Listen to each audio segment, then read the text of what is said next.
1. I think this is a success.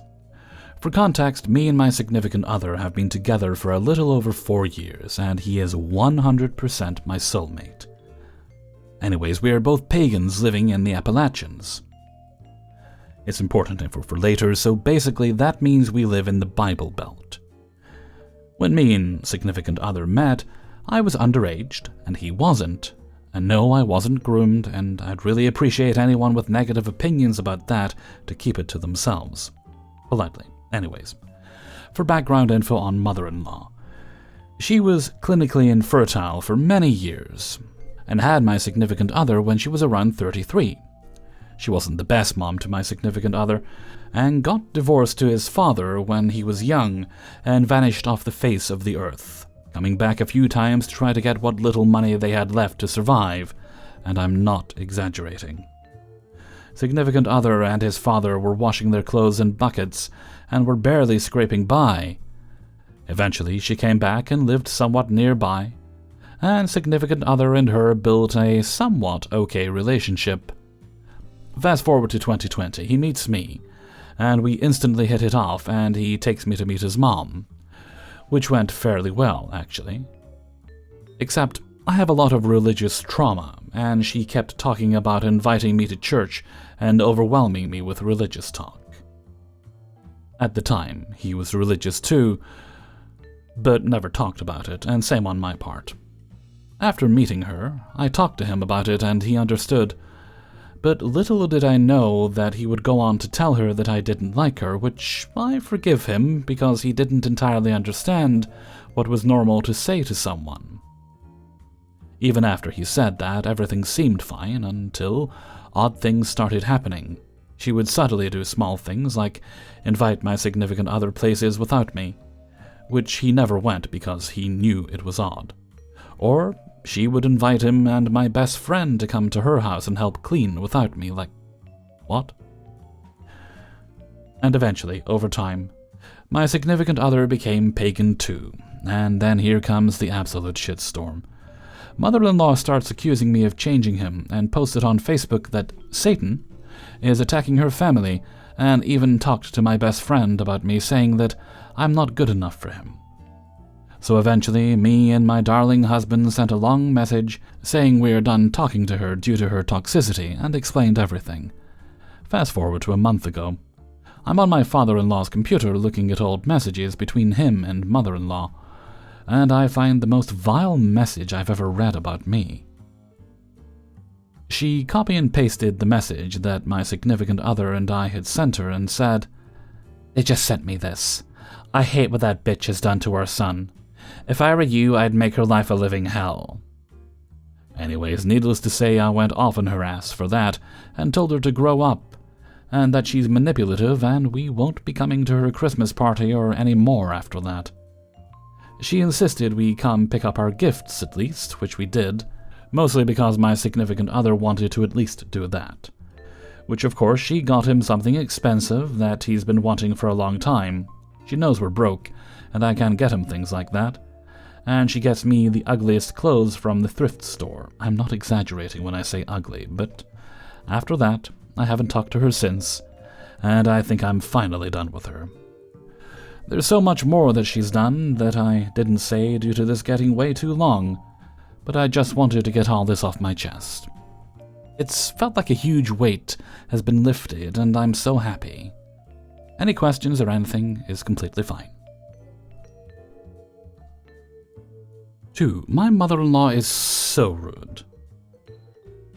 She's in her mid-40s. I'm 19. My fiancé is a 22-year-old man. Before Christmas, after I already bought their gifts, they tell my fiancé that I am not welcome on Christmas, and they won't be getting me anything, as they don't want me to think as gifts from pity or feeling guilty, as they have banned me from their home, because I sent a list of my boundaries, a list created with my therapist very respectfully. I say whatever and give them their gifts, which enraged them because they thought I got them gifts for manipulation, but did not want me to take the gifts back. They wanted to keep them. My fiancé tells his mom if I'm not welcome on Christmas, then he will not be attending with them, since we had cancelled our flights back to my family to be with his. She then plans a Christmas with just him and his brother, and then one with me and the family, and states if we come Christmas, everything will get better, and I won't be banned anymore. So we go. Christmas Eve. She states they're just opening presents, just between the kids and them. But Grandma spilled the beans, stating she is cooking soup for the family. I was not invited because I am not one of the kids. My fiancé called his mom out on it 2 hours before the dinner, and she gaslit him, saying she has no idea what he is talking about. I tell him to just go. I don't want to get accused of controlling or keeping him away, and don't want the drama. So he goes. She lied, it was a secret dinner. Oh well, still went over Christmas Day. Everything went well until they handed out more gifts to the family. I just sat there with nothing until everyone is finished. Then they go to the garage and back to the bedroom, and come out holding a bag. His stepdad sighs and says, "We got this for you." They start laughing as I open the gift, pulling out a dusty remote, electrical tape, long socks. Then they say, "I need everything else, but you can keep the socks." I laughed and brushed it off and handed back the bag of things and kept the socks. I felt so disrespected but held it together. My fiancé asks if we can use the hot tub. They let us and are super nice. And I back to today. My fiancé asks if I can come over and stop by with him. His mom texts back for only 30 minutes max, and we will have a talk after. It needs to be before 8, and he replied he won't be coming over, and she says okay. I felt enraged, like she just lied to us to see us on Christmas, and like nothing has changed. Before Christmas, I texted an apology for coming off as rude, if I did setting my boundaries.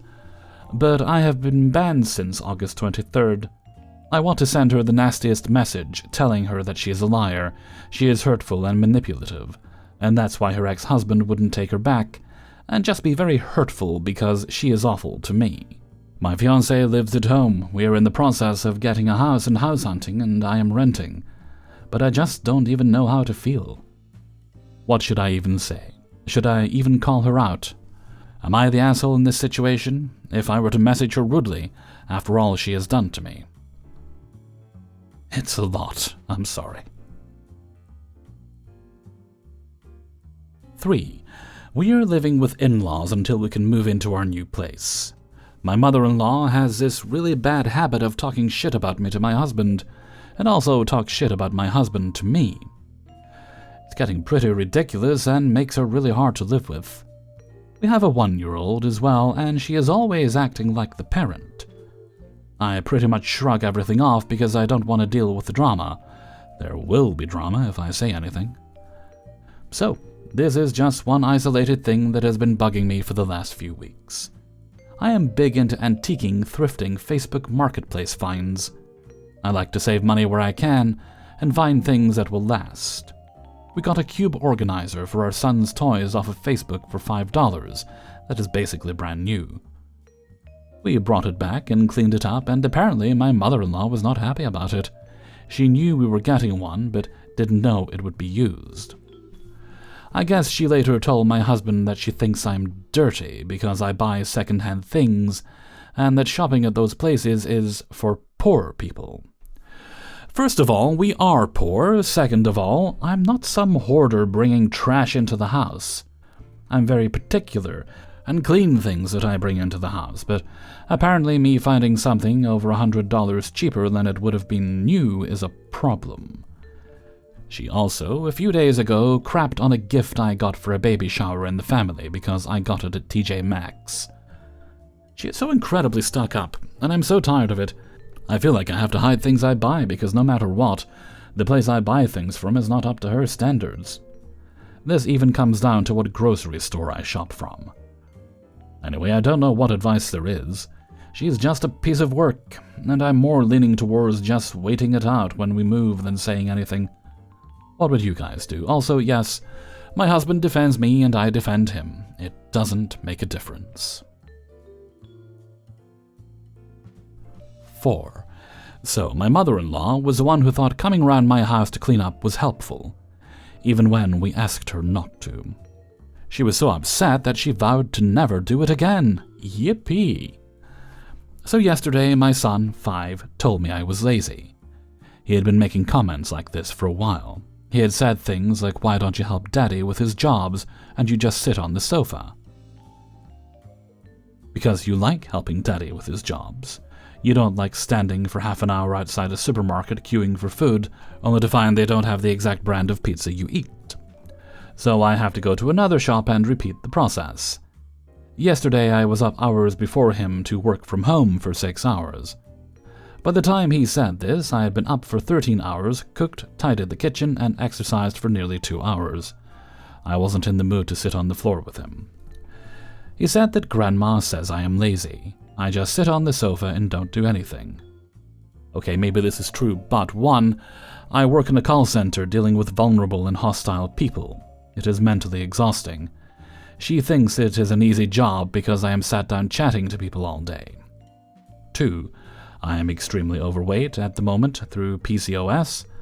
I am trying to be more active, but believe it, if I am not inducing my son in going for a walk or playing an outdoor game with him, doesn't actually result in burning calories and weight loss.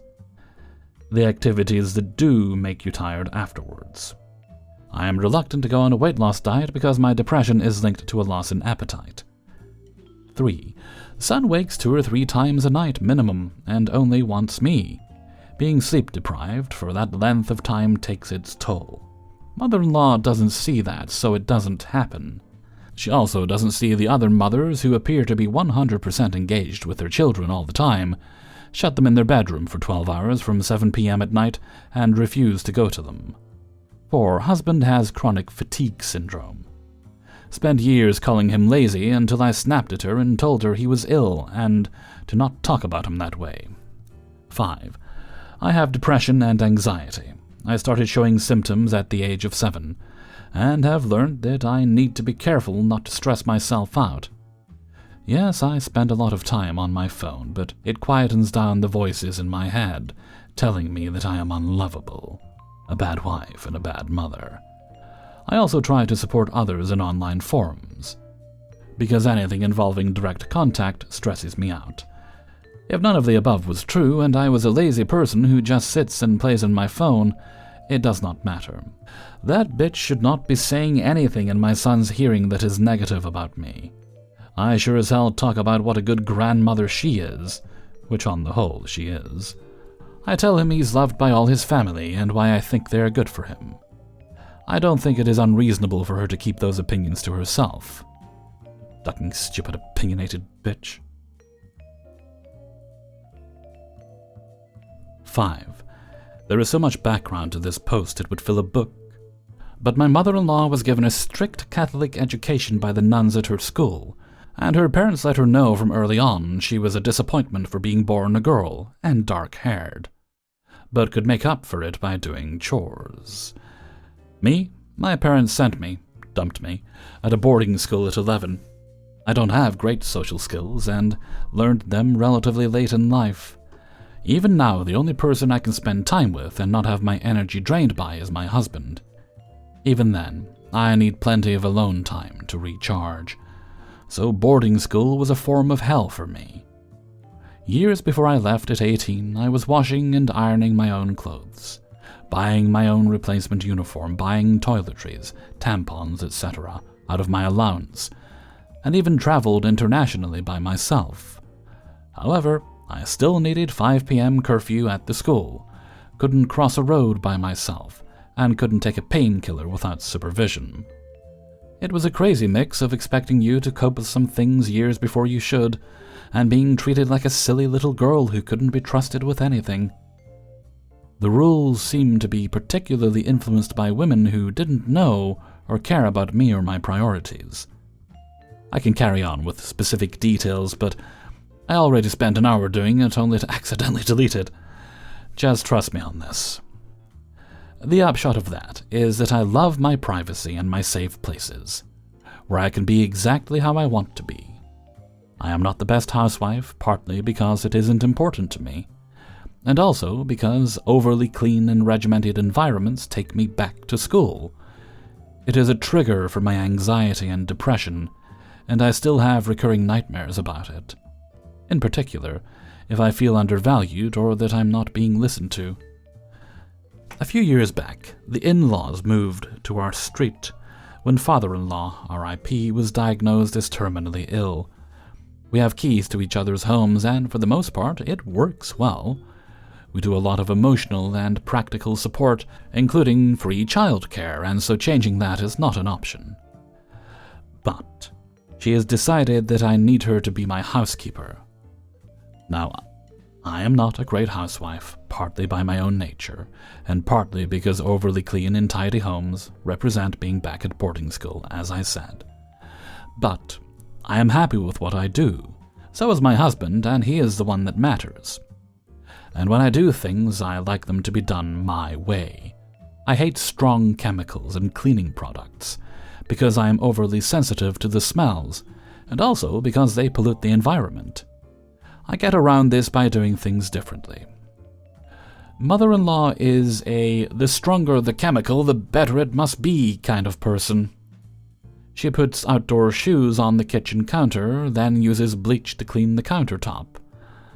I just don't put the shoes on there in the first place. Having studied food hygiene, I talked to her about dishcloths need to be used to clean plates only and binned regularly. I honestly have no idea if she uses them on the floor, covers them in some sort of poison or cleaning product, then dries my tea mug with them. I asked her to only use kitchen roll for cleaning and hid the rags. She found them and used them. I hid them better. She brought her own from her own house. She also tidies things. This usually means she puts them where she thinks they should go.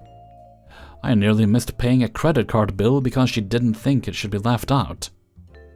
The kitchen appliance was put with my hairbrush because I think she mistook it for a curling iron. This mostly just pisses me off, but there was the time I had to waddle down the hallway with pee running down my leg because she doesn't think it is tidy having spare toilet roll in the bathroom. I have tried to put down boundaries, but she is convinced she is helping and nothing will change her mind. I get that she is doing this to manage stress, but she seems oblivious to the fact she is causing me stress. With the lockdown, her usual hobbies and support network had been cancelled, so she is stressed. I have tried to be understanding, but she is triggering me. Another contributor, in their own post, talked about checking with your significant other that you were both communicating the same message. Husband agreed to explain that she was affecting my mental health. So at the weekend, he spoke to her without me, so she didn't feel ganged up on. Yesterday, I came home from work, and she was playing with my son after picking him up from school. She had removed a box from my drawer and decided to put it in the recycling. It is such a tiny thing, but it had just pushed me so far. The obvious option is to ask for the key back, but that isn't an option. It is more about getting this off my chest. Because whenever I tell people how much this stresses me, I usually just get told I am ungrateful, and I should get over myself. Hey everybody, Hellfreezer here, and thank you very much for listening to The Impractical Proudness of Parrots, Ipop, episode 123. And thank you very much to everybody who allowed me to use their story in this video. Before you go, please do hit the like button. And if you'd like early access to the videos, support me on my Patreon, which is linked in the description. You'll also find a link to the Hellfreezer merchandise store on Teespring. And if you enjoyed the video, please do leave a tip. You don't have to do that, but you can do it by clicking on the little heart with a $sign in the middle. It's appreciated, but unnecessary. Okay. I don't think we have any other business today, so let's move right along to Hellfreezer's question of the day. And this was actually inspired by Story 4. What is the best luck you've had with buying something used, like buying something off eBay or something like that? I've had, I can cite quite a few examples, actually. I remember once, I like the show Friends, and I got the box set of that for, I think it was about £15 I paid for it. I walked out in the store one day, and I saw it listed, sitting on there for £20. It was a used store, and I thought, £20 for the full box set, that's a really, really good deal, because I'd been looking at it, thinking of buying it full price at some point. And I brought it up to the counter, and the lady behind the counter charged me like £15 for it. Which was great. I just said, "Are you sure?" She was like, "Yeah, it's fine." I was like, "Okay, great. I'm not going to argue with it." Other good deal I got is literally something I'm using right now, which is the boom arm for my microphone. Money's been a bit tight lately, so I couldn't really afford to buy it new. So I ended up getting a used one for about half the price it would be, and you really wouldn't know it was used. And the only sign you know that somebody had opened the box is that the person modified it by putting a little bit of a pad on the metal. It's a bracket you adjust, and it tightens onto the desk. And I was going to do that anyway, so that was even better. It arrived exactly as I needed it to be. And I also, not from the same person, but around about the same time, I got a second interface. So I've now got a backup. I use one downstairs, which I will swap over eventually with the newer one. But the interface for my microphone, because you plug your mic into the interface gets plugged into the computer, and that's how you can hear me talking. And I got one of those used for, again, just a fraction of the price it would have been. Exactly as described, great condition, and it was the newer model, so it let me upgrade for not a huge cost. So I've actually been very fortunate when it comes to buying used items over the years, and while I do prefer to buy new whenever I can, because, if there's something faulty with it, it's easier to get it replaced, I've been quite lucky. And I'll probably buy some other things as well. Right now I'm actually trying to find a used green screen, because I really need one for a project I'm working on. Anyway, those are my answers. Why don't you let me know what you think in a comment below? And before we go, we'll have the answer of the day from the last video. And I think this one was about how many pillows do you sleep on? And the answer comes from Gerid Win the Ace Goblin. Their answer is, I used to have two, but since moved on to the miracle that is the pregnancy pillow. It's shaped not unlike a bee, and is excellent for side sleepers. I love coiling around it and getting good and snug. I'm not pregnant, and never have been, but as someone who needs a supportive pillow, it was a home run. Well, see, now you're giving me ideas. I'm generally a side and stomach sleeper. Possibilities.